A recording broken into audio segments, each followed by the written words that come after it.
So I would say culturally responsive teaching is a couple of things. There's many different forms it could take, but one is being aware of your students' culture and how that affects the way they learn. For example, in Japanese culture,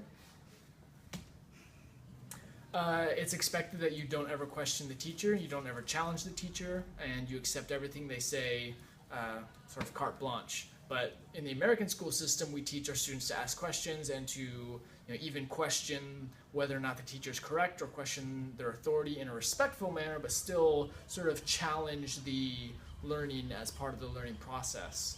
And so if you were to have a Japanese student in your class and they were sitting silently, and you were to assume that that meant that they knew what was happening or knew what was being talked about or understood everything, they could fall behind in their learning, because you're assuming that they'll ask questions and they are responding to their own cultural norms of not questioning the teacher.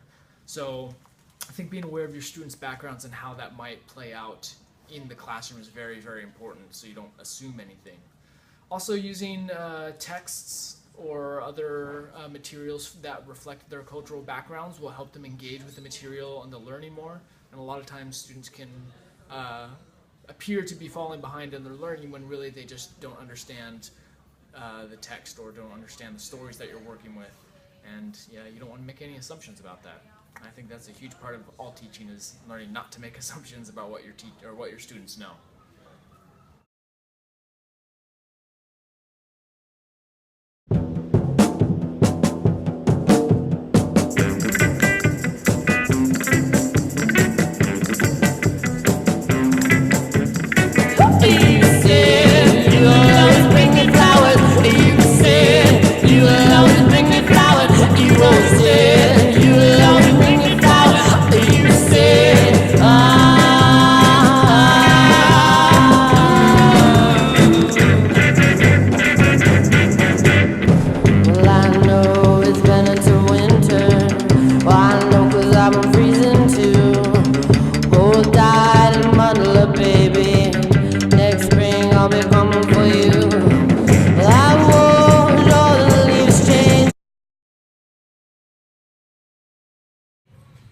When I went to Morro Bay High School, we had an annual festivity where everybody got together and cooked food from different cultures, and it was very cool because we got to eat all sorts of different things. And also I had a nutrition class, and in that class the teacher had us cook also different foods following the annual festivity that we did that year.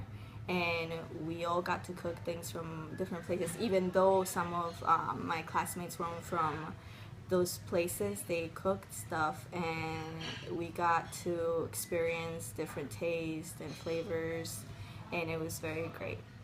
Do you think it's important for a high school to represent different cultures? It is, because it brings you closer together, and in a way that way you have something to relate with each other and get together, and food is a very good it's a very good way to get people together.